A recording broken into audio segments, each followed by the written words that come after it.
Go yard. I got so much motherfucking design on right now. Break it down, bring it back, make it clap. I got 3 old thoughts, new block, where that thing. Bitches on my line, and you know they come straight. Hold up, what it not, 45, scope it cash like, whoa. How you fucking with these hoes up?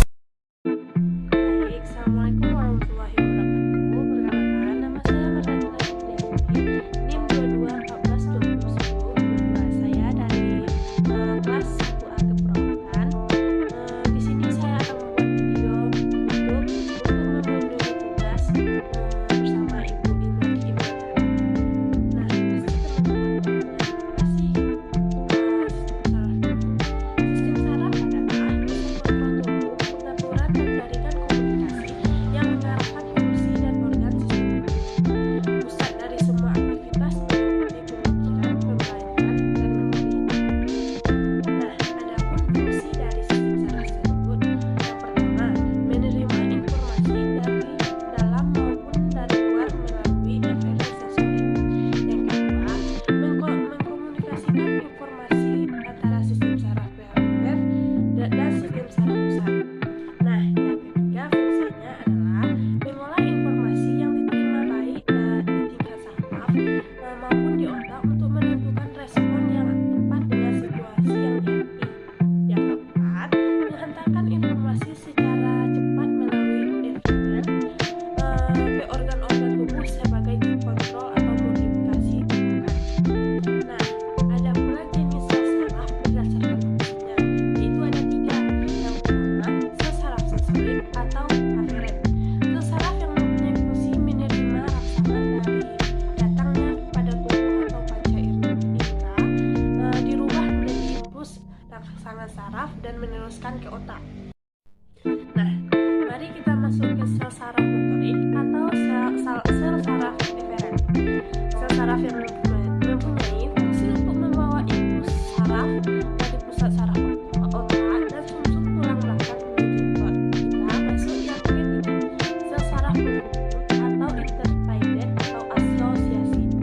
Nah, neuron ini menghubungkan neurosensorik dan neuromotorik atau menyampaikan ke seluruh tubuh neuron lainnya. Nah, kita masuk pula ke susunan saraf tepi. Nah, susunan saraf tepi ini terbagi juga atas 2, yaitu saraf sadar dan saraf tak sadar. Nah, saraf sadar itu terbagi atas 12 pasang saraf tepi kranial dan 31 pasang saraf tepi spinal. Sedangkan saraf tak sadar terbagi atas saraf simpatik dan saraf parasimpatik. Nah, sistem saraf pusat. Saraf pusat terdiri atas otak dan susu tulang belakang yang berfungsi mengatur dan mengendalikan semua aktivitas tubuh. Nah, selaput pelindung sistem saraf pusat itu ada 3, yaitu pia-meter, akronoid, dan durameter. Nah, masuk yang pertama yaitu pia-meter. Pia-meter itu lapisan dalam pembuluh darah. Nah, yang kedua itu lapisan tengah, dan yang ketiga itu lapisan luar. Nah, kita masuk pula ke sistem saraf tepi. Sistem saraf tepi perifer berfungsi sebagai perantara komunikasi antara sistem saraf pusat dan seluruh bagian tubuh. Nah, sistem saraf perifer berkomunikasi dengan seluruh bagian tubuh melalui saraf-saraf kepala atau cranial nerves. Yang kedua, saraf-saraf tulang belakang atau spinal nerves. Nah, sistem saraf tepi tersebut dibagi juga. Yang pertama itu somatik. Saraf somatik itu dibedakan atas 2 juga, yaitu saraf cranial dan saraf spinal. Nah, kita masuk yang pertama yaitu saraf cranial, yaitu saraf otak. Saraf otak terbagi juga 2, berasal dari otak dan berjumlah 12 pasang. Sedangkan saraf spinal atau saraf sumsum tulang belakang terbagi juga 2, berasal dari sumsum tulang belakang dan berjumlah 31 pasang. Nah, terdapat di gambar seperti di gambar terdapat perbandingan antara saraf parasimpatik dan saraf simpatik. Nah, di sini kita bisa melihat mana saraf yang dikendalikan dan mana saraf yang tidak dikendalikan. Baiklah, saya akan menjelaskan sistem yang kedua, yaitu sistem endokrin. Sistem endokrin adalah sistem yang bekerja dengan perantara hormon yang dihasilkan oleh kelenjar endokrin. Kelenjar endokrin merupakan kelenjar buntu yang mengirim hasil sekrenya langsung masuk ke dalam darah dan cairan, beredar dalam jaringan kelenjar tanpa melewati saluran. Sistem endokrin terdiri dari kelenjar-kelenjar endokrin yang bekerja sama dengan sistem saraf, mempunyai peran penting dalam pengendalian kegiatan organ-organ tubuh. Jenis-jenis hipofisis sistem endokrin. Yang pertama, hipofisis anterior. Hipofisis anterior menghasilkan hormon yang mempengaruhi payudara, adrenal, tiroid, ovarium, dan testis. Di samping beberapa hormon lainnya, hipofisis anterior menerima sinyal yang dari neuron vaskular. Yang kedua yaitu hipofisis posterior. Kelenjar utama yang dipengaruhi oleh hipofisis posterior atau belakang adalah ginjal. Hipofisis posterior menerima sinyal dari neuron muskular di otak. Hipofisis posterior menyimpan kelenjar dan melepaskan hormon seperti oksitosin atau hormon antibiotik ADH untuk kelenjar tiroid. Kelenjar yang terletak di dalam leher bagian bawah, melekat pada tulang laring sebelah kanan depan trankea dan melekat pada dinding laring. Terdiri dari dua lobus, lobus dekral dan lobus sinitra. Saling berhubungan, masing-masing lobus tebalnya 2 cm, panjang 4 cm, dan lebar 2,5 cm. Pembentukan bergantung pada jumlah yodium oksigen yang masuk ke dalam tubuh sumber utama untuk memelihara keseimbangan yodium dalam makanan dan air.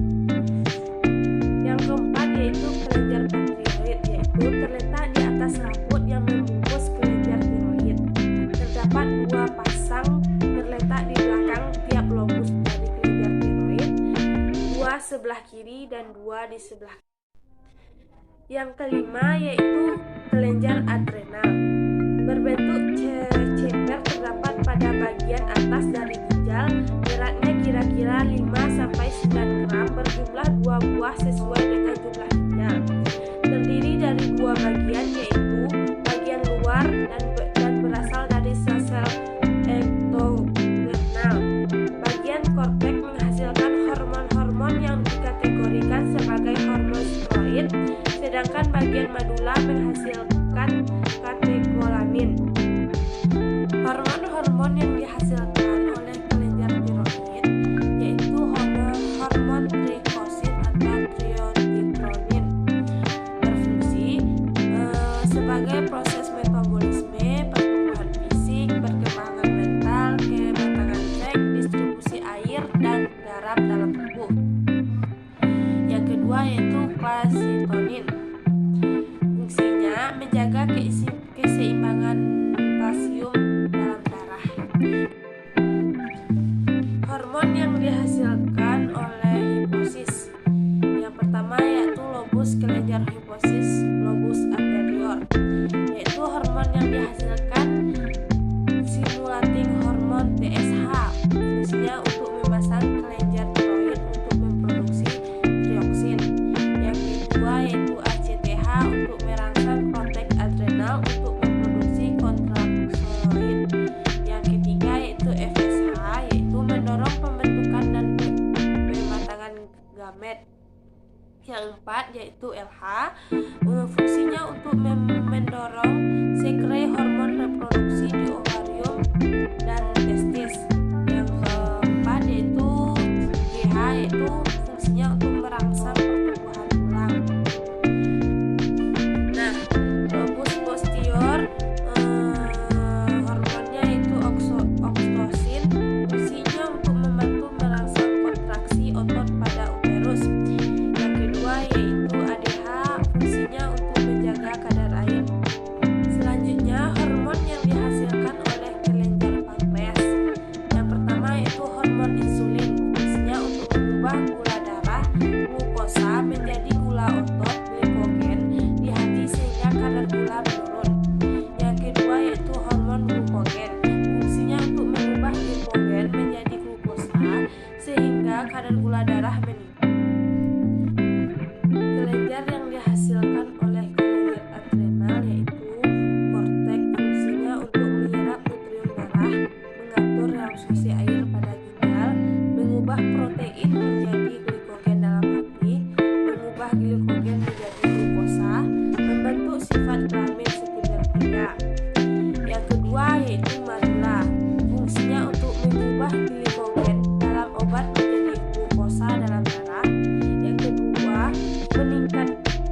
kinerja saraf simpatik, salah satunya saraf yang mempengaruhi hormon yang dihasilkan oleh kelenjar gonad, yaitu ovarium. Fungsinya untuk menentukan ciri pertumbuhan kelamin sekunder perempuan. Yang kedua, penebalan dan perbaikan dinding uterus atau rahim. Kelenjar yang kedua yaitu testis, yaitu fungsinya menentukan ciri pertumbuhan kelamin sekunder laki-laki dan memicu pembentukan sperma. Hormon-hormon yang dihasilkan oleh kelenjar tirosid. Yang pertama yaitu hormon timpolin atau timulin. Fungsinya untuk kedua hormon ini berperan dalam proses pertumbuhan sel T menjadi sel-sel spesifik. Yang kedua yaitu hormon timosin. Fungsinya untuk menguatkan respon imun dengan mengkonsumsi pembentukan sel. Sistem reproduksi pria berfungsi untuk memproduksi, menyimpan dan menyalurkan sperma untuk membuahi sel telur. Sementara itu, sistem reproduksi wanita memiliki fungsi untuk memproduksi sel telur dan sebagai tempat janin berkembang hingga proses persalinan telur. Sistem organ reproduksi pria dan wanita sama-sama terdiri dari bagian eksternal dan internal. Sebagian besar organ sistem reproduksi pria berada di luar tubuh, berbeda dengan wanita yang lebih banyak struktur organ reproduksi pada pria meliputi sebagai berikut. Yang pertama yaitu penis. Penis adalah organ vital yang digunakan untuk berhubungan seksual. Saat mencapai klimaks, sperma akan keluar melalui saluran di dalam penis. Yang kedua yaitu skrotum, adalah kantung kulit yang menggantung pada pangkal penis, kantung kecil dan berotot yang melindungi testis, beserta saraf dan pembuluh darah. Yang ketiga yaitu testis. Testis adalah organ pada sistem reproduksi laki-laki yang terletak di dalam skrotum. Testis kelenjar tempat sperma dan testosteron diproduksi. Selain itu, struktur organ reproduksi pada pria juga didukung oleh organ internal yang dikenal sebagai organ aksesoris. Organ-organ ini meliputi uretra, vas deferens, epidermis, fascicula seminalis, ductus, kelenjar fosfat dan kelenjar ruboretal. Berbagai jenis organ aksesoris tersebut berfungsi untuk memproduksi, menyimpan, dan memfasilitasi keluarnya sperma. Kinerja organ reproduksi pria tergantung pada kondisi hormon reproduksi dalam tubuh pria. Nah, selanjutnya kita masuk kepada sistem reproduksi wanita. Beberapa organ sistem reproduksi wanita antara lain yang pertama yaitu ovarium. Ovarium adalah kelenjar berbentuk oval yang berukuran kecil yang terletak di kedua sisi rahim. Ovum menghasilkan sel telur dan hormon estrogen dan progesteron. Yang kedua adalah tuba fallopi. Organ ini berbentuk menyerupai tabung kecil yang menempel di bagian atas rahim. Tuba fallopi berfungsi sebagai jalur sel telur untuk bergerak dari ovarium ke rahim. Proses perubahan biasa terjadi pada organ ini. Yang ketiga, uterus atau rahim. Rahim adalah organ berongga berbentuk menyerupai buah pir yang merupakan tempat bagi janin untuk berkembang semasa kehamilan.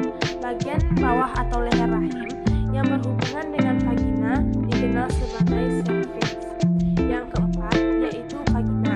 Vagina adalah jalur yang menghubungkan cervix atau mulut rahim ke bagian luar tubuh. Vagina dikenal juga sebagai jalur rahim lahir. Saat berhubungan seksual, sperma akan disalurkan oleh penis melalui dalam organ ini. Organ reproduksi wanita turut dilengkapi dengan organ reproduksi eksternal yaitu labia mayora, labia minor, kelenjar Bartholin dan klitoris. Organ-organ eksternal ini berfungsi untuk memicu hasrat wanita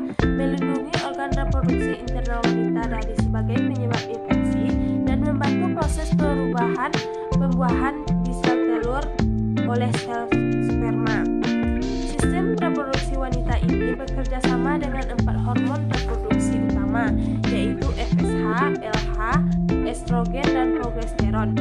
FSH dan LH membantu proses pembentukan sel telur di ovarium, sedangkan estrogen dan progesteron berperan penting untuk kehamilan. Baiklah, di sini saya akan menjelaskan sistem perkemihan. Sistem perkemihan adalah merupakan sistem yang penting untuk membuang sisa-sisa metabolisme manusia yang dihasilkan oleh tubuh, terutama senyawa heterogen seperti urea dan keratin, bahan asing dan produksi sisa lainnya. Nah, kita masuk ke macam-macam organnya yang terdapat di sistem perkemihan. Yang pertama yaitu ginjal. Berikut fungsi-fungsi dari ginjal. Yang pertama yaitu mengatur dan menyaring mineral dan dari darah. Yang kedua yaitu menjaga keseimbangan cairan tubuh. Yang ketiga, menyaring racun dan zat limbah dari makanan, obat, dan zat-zat lainnya. Yang keempat, memproduksi hormon yang membantu memproduksi sel darah merah, kesehatan untuk tulang, dan mengatur tekanan darah. Bagian-bagian dari ginjal yang pertama yaitu nefron. Nefron adalah salah satu bagian penting pada ginjal. Bagian ini dapat mengambil darah metabolisme nutrisi dan membantu untuk mengeluarkan produksi limbah dari darah yang telah disaring. Pada setiap ginjal memiliki sekitar 1 juta nefron. Dan yang kedua yaitu renal calculus atau sel darah ginjal. Setelah darah masuk ke dalam ginjal melalui nefron, yaitu disebut juga dengan badan Malpighian. Sel ginjal ini memiliki 2 struktur tambahan seperti yang pertama glomerulus. Sekelompok kapiler ini dapat menyerap protein dari darah yang berjalan melalui sel darah ginjal. Yang kedua yaitu kapsul Bowon, yaitu cairan yang tersisa disebut dengan urin kapsuler akan dialirkan ke dalam tubuh melalui ginjal. Yang ketiga yaitu renal tabulus atau tabulus ginjal. Tabulus ginjal adalah serangkaian tabung yang dimulai setelah kapsul Bowman dan berakhir di saluran pengumpul. Setiap tabulus tersebut memiliki beberapa bagian, yaitu yang pertama tabulus conductus. Bagian ini berguna menyerap air, natrium, dan glukosa kembali ke dalam darah. Yang kedua yaitu lingkaran Henle. Bagian ini berfungsi untuk menyerap kalium, klorida, dan natrium ke dalam darah. Yang ketiga yaitu distal converting tubule. Bagian ginjal ini mampu menyerap lebih banyak nutrium ke dalam darah dan menyerap kalsium serta asam. Yang keempat yaitu pada saat cairan menyampai ujung tabulus, semua zat-zat tersebut dicerna dan diisi pada urin. Urin sendiri adalah produk sampingan dari metabolisme protein dan dipaksakan di dalam urin. Yang selanjutnya yaitu renal cortex. Renal cortex atau korteks ginjal adalah bagian terluar dari ginjal yang berisi glomerulus dan convolutus tubulus. Bagian ini dikelilingi di tepi luarnya dengan kapsul ginjal, merupakan lapisan jaringan lemak. Bagian tersebut dilindungi dengan korteks ginjal dan kapsul rumah yang mampu melindungi struktur bagian dari ginjal. Yang keempat yaitu piramida ginjal. Piramida ginjal adalah struktur kecil yang berisi rangkaian nefron dan tubulus. Tubulus ini berguna untuk mengangkut cairan ginjal. Setelah ini, cairan tersebut tepat bergerak menjauh dari nefron menuju struktur dan berguna mengumpulkan dan menyangkut urin keluar dari ginjal. Yang kelima yaitu pelvis ginjal. Pelvis ginjal adalah salah satu bagian struktur ginjal yang merupakan ruang terbentuk corong di bagian terdalam ginjal. Berfungsi sebagai jalur untuk cairan dan cis. Bagian pertama dari pelvis ginjal berisi calcis atau kalkis. Salah satu bagian ini adalah ruangan berbentuk cengkir kecil yang mengumpulkan cairan sebelum pindah ke kantung kemih. Selain itu, bagian ini juga tempat cairan dan limbah ekstra menjadi urin. Selanjutnya yaitu hilum. Hilum adalah lubang kecil yang terletak di bagian dalam ginjal dalam bentuk melengkung ke dalam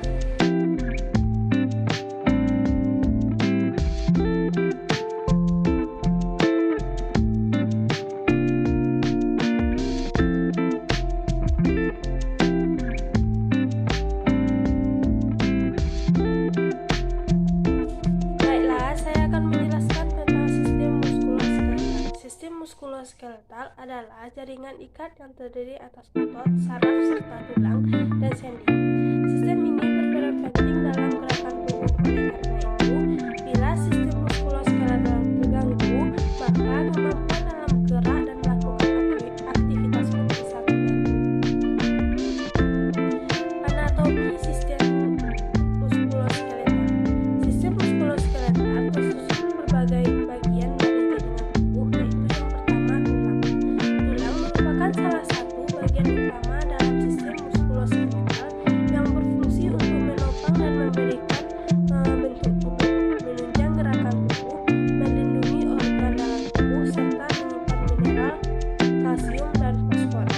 Orang dewasa umumnya mempunyai 206 tulang. Tulang terdiri dari lapisan luar dan dalam.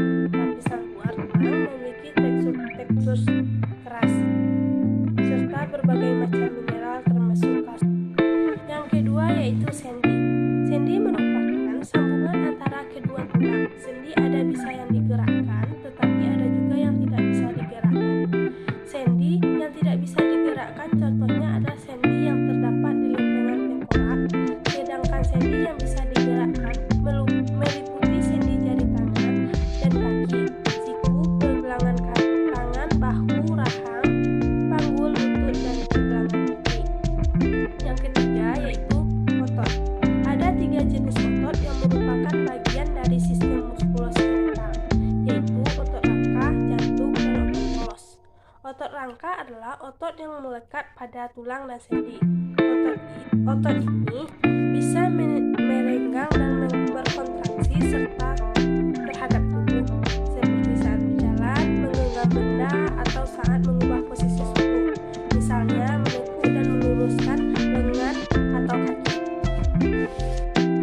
Sementara itu, otot polos adalah jenis otot yang terdapat pada organ-organ tubuh, misalnya saluran cerna dan pembuluh darah.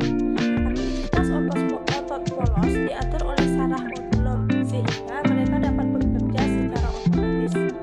Sama seperti otot polos, otot jantung juga bekerja secara otomatis dalam memompa darah ke seluruh tubuh, tetapi struktur jaringan otot ini mirip dengan otot rangka. Yang keempat yaitu tulang rawan. Tulang rawan adalah jaringan ikat yang menutup sendi. Selain berada di antara sambungan tulang, tulang rawan juga ada di hidung, telinga, dan paru-paru. Tulang rawan memiliki struktur yang kokoh tetapi lebih kenyal dan lentur. Tidak seperti tulang rangka, tulang rawan bertugas untuk mencegah tulang dan sendi saling bergeser serta menjadi peredam fisik saat tubuh mengalami cedera. Yang kelima yaitu ligamen. Ligamen adalah jaringan ikat yang menghubungkan tulang dan sendi. Ligamen terdiri atas serat elastis yang tersusun dari protein. Jaringan ikat berfungsi untuk menopang sendi seperti lutut, pergelangan kaki, bahu, serta memungkinkan pergerakan tubuh. Yang keenam yaitu tendon. Tendon adalah jaringan ikat yang tebal dan berserat yang berfungsi untuk menghubungkan otot ke tulang. Tendon terdapat di seluruh tubuh, mulai dari kepala, leher, hingga kaki. Ada banyak jenis tendon dan salah satunya adalah tendon Achilles, tendon terbesar di tubuh. Tendon ini menempelkan otot petis ke tulang rumit dan memungkinkan kaki serta tungkai untuk bergerak. Tulang yang terdapat pada sistem muskuloskeletal yang pertama yaitu maksila.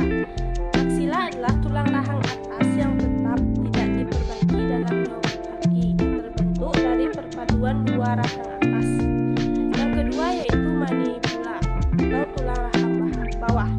Adalah tulang wajah terbesar dan terkuat. Bentuknya seperti tapak kuda yang berfungsi untuk menahan kumpulan gigi bawah. Yang ketiga yaitu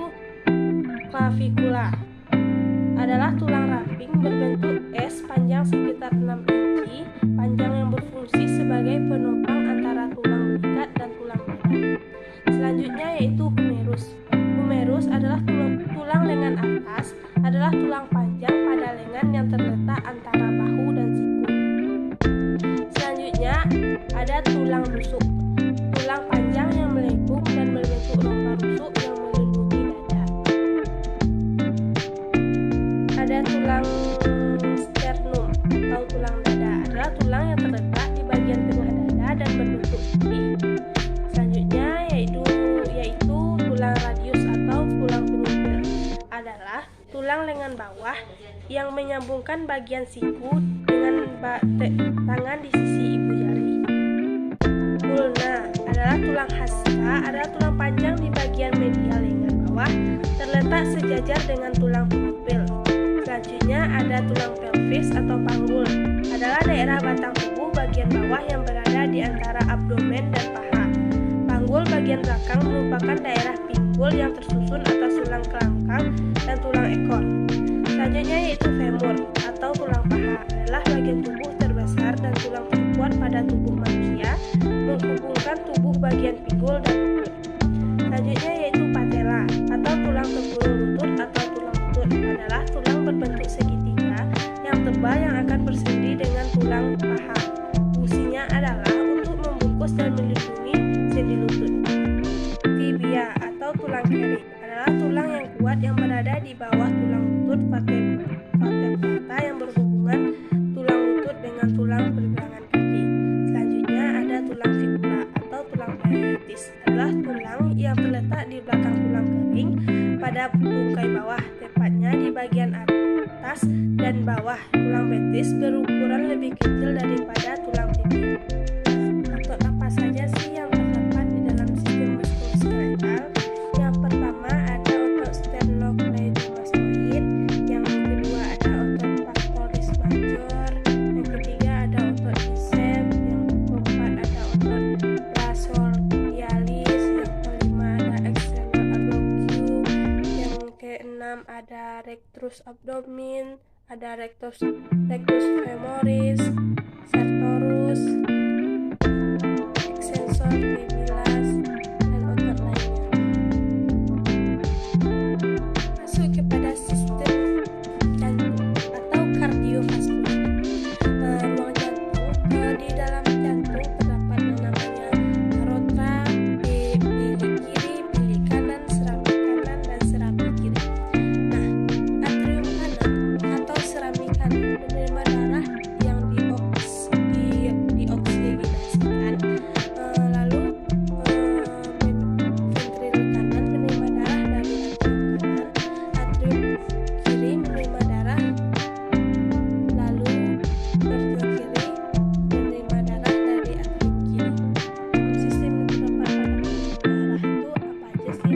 Nah, pertama yaitu arteri, pembuluh darah dengan tekanan darah tinggi. Yang kedua yaitu vena, tekanan darah rendah. Yang ketiga yaitu kapiler. Yang keempat yaitu pembuluh darah kecil. Pembuluh darah sistematik disebut juga dengan aorta. Pembuluh darah terbagi dua, yaitu thoracalis dan abdomen. Sistem peredaran darah.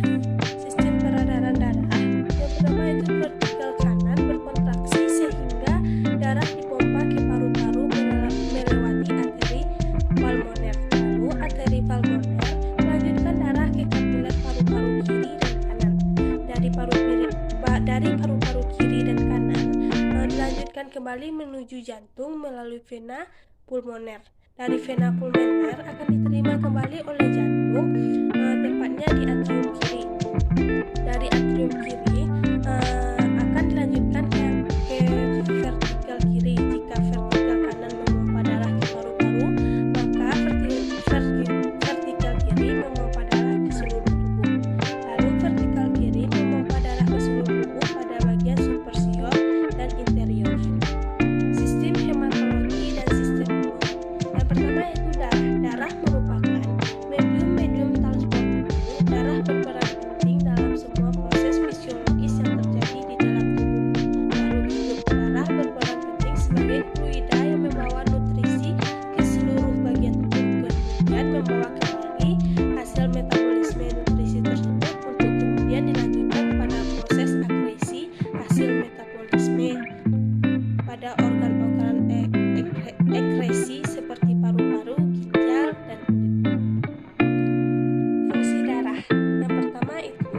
pengentaran oksigen dan nutrisi ke seluruh bagian tubuh dan jaringan. Yang kedua, mengendalikan stabilitas suhu tubuh.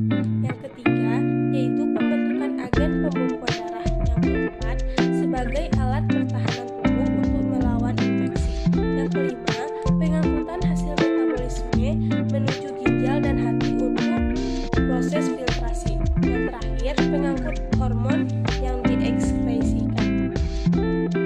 Plasma darah. Plasma darah merupakan komponen terbanyak pada wujud yang memenuhi hampir separuh dari penyusunannya. Plasma darah merupakan cairan matrik atas berbagai komponen, meliputi air, sisanya terdiri dari glukosa, lemak, protein, vitamin, hormon, enzim, antibodi, karbon dioksida, dan mineral.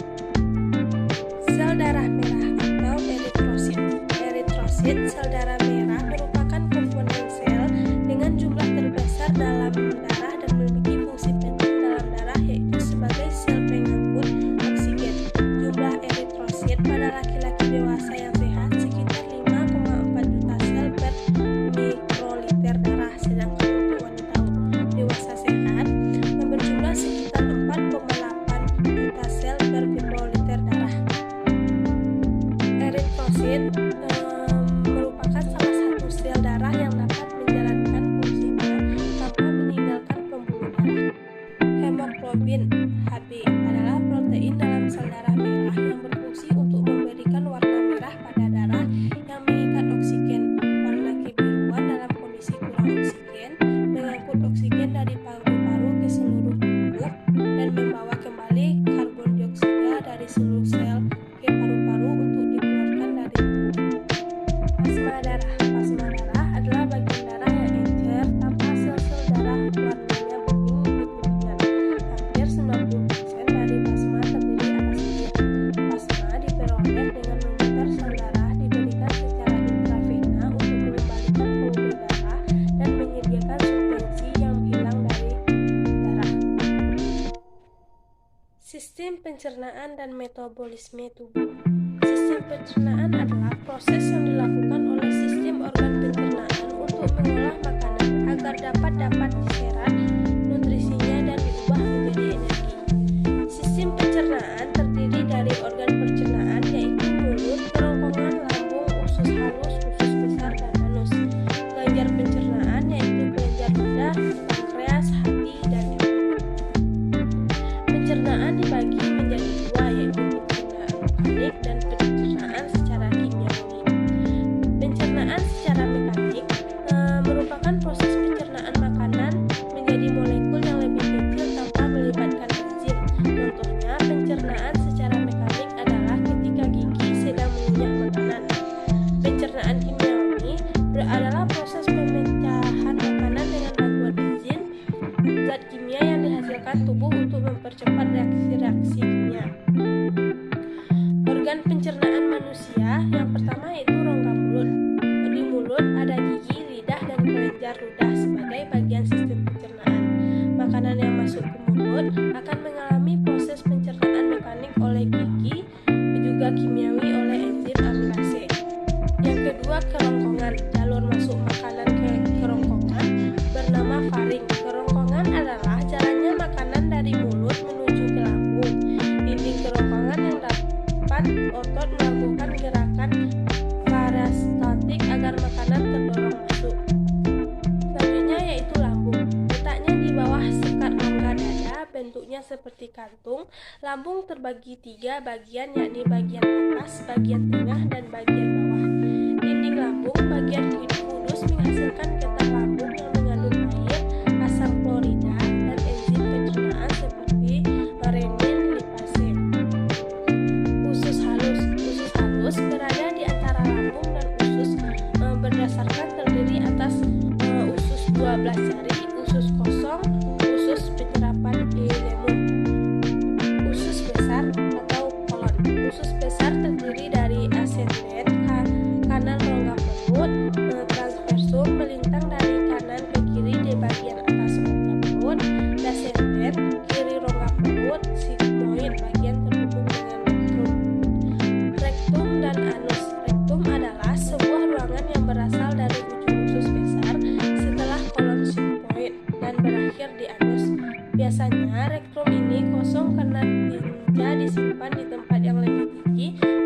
kolon desenden. Jika kolon desenden penuh dan tidak masuk ke dalam reaktor, timbul keinginan untuk buang air besar. Kelenjar pencernaan yang pertama yaitu pankreas. Pankreas adalah kelenjar yang letaknya di belakang lambung bagian bawah, menghasilkan enzim getah pankreas dan hormon insulin, juga glukogen. Kandungan getah pankreas adalah natrium bikarbonat untuk menetralkan keasaman isi usus. Amilase fungsinya menghidrolisis pati menjadi maltosa dan glukosa. Hati, letak hati ada di rongga perut di bawah diafragma dan memiliki dua lobus. Fungsi hati menghasilkan empedu sebagai kelenjar diskrorin untuk menyimpan cadangan lemak dan detoksifikasi zat beracun.